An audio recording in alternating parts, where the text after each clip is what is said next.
The CBS 21 Political Insiders with Rob Hanrahan. And welcome to the Political Insiders. Charlie Giroux on the right, Tony May on the left. Guys, thanks for coming in. Let's talk a little bit about Donald Trump and the inauguration.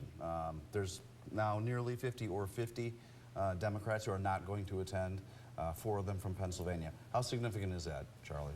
Zero. Zero.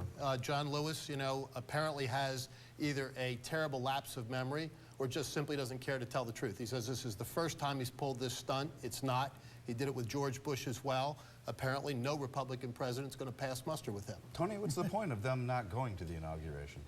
Well, I think that it's just as well that they don't go, and I think that there's a lot of people who are going to be staying away. It's a matter of personal choice. There are those who are going to go to protest or to bear witness. There are those who go watch train wrecks and auto accidents. So, I mean, that was 8 years ago. Whatever you like.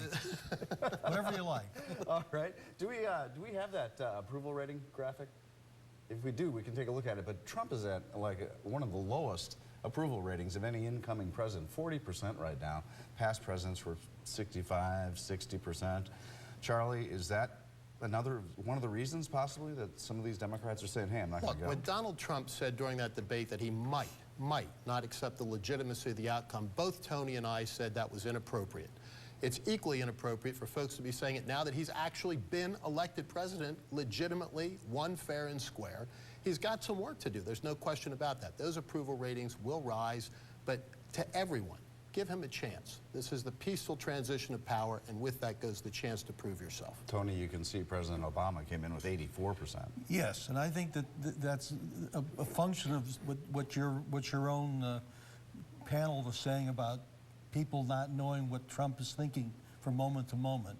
And he's going to have to try to have a steadier hand, I think, to improve his ratings with the voters across the board. All right, we had ceremonies to fill 3 major offices in Pennsylvania today. The Auditor General, Eugene DePasquale, AG Josh Shapiro, and the Treasury Secretary Joe Torsella. Let's talk about the AG Attorney General, Josh Shapiro. He has a lot of work ahead of him, Charlie, especially in the wake of Kathleen He Payne. does. He has to restore the professionalism and the integrity of that office. A big job there. Tony, what are your thoughts on that? Well, I think all 3 of them share one thing in common, and that's a consumer protection bent. The Auditor General has made a good name for himself in his first term as being the watchdog of the spending of the dollar. Josh Shapiro is going to take that same approach with consumer issues. And Torsella, the treasurer, has promised to make college education funding easier for all Pennsylvanians.